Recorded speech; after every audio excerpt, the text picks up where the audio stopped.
if you're a member, you don't just say you're going to the gym, you say you're going to Reds. It's the sprawling health club, and it all started over 5 decades ago with equipment made by the man himself. In tonight's segment of our Acadiana Famous series, we get to know Red Lerille. I don't read. That's how I flunked the 5th grade. I couldn't read. If I could live my life again, if I could start back in the 5th grade, Sister Marie Leonard could flunk me again. Red Lerille says he was lucky not to pass the 5th grade. At just 7 or 8 years old, his eyes were set on a big prize, becoming Mr. America. Not passing allowed him to later meet a first-year teacher who was a bodybuilder. He was a tremendous inspiration and also inspired me to want to be on a submarine. So Red joined the Navy and continued bodybuilding. He won Mr. Hawaii, Mr. Hawaiian Islands, and Mr. Armed Forces. Then in 1959, he entered the Mr. America competition and lost.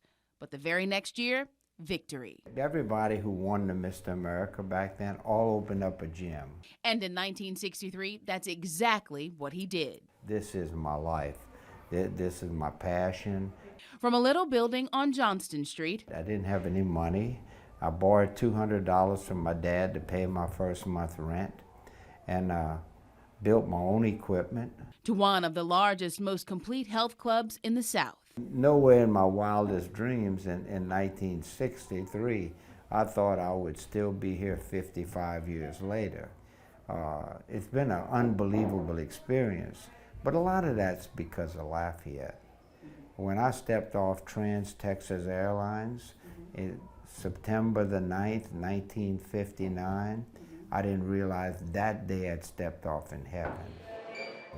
I mean, I wake up at 2 o'clock in the morning, I pedal my bicycle here, and I'm recovering from a broken leg, but I'm still pedaling a bike right now.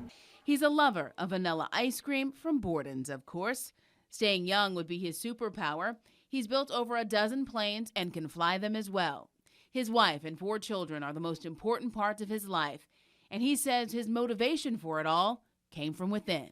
I have a method of acquiring things, and I put a picture on the wall, and I dare it not to show up, and never, ever have I missed. If you weren't here, if Reds as we know it did not exist, I don't have a clue. I don't want to die, but when I die, I wouldn't mind dying here. Yeah. Now, we talked about more things, all kinds of things. We even did some rapid fire questions as well. To see the raw, unedited version of our conversation, go to KATC.com/AcadianaFamous. In our next Acadiana Famous series, I sit down with Sharon Moss. That conversation tomorrow night at 6.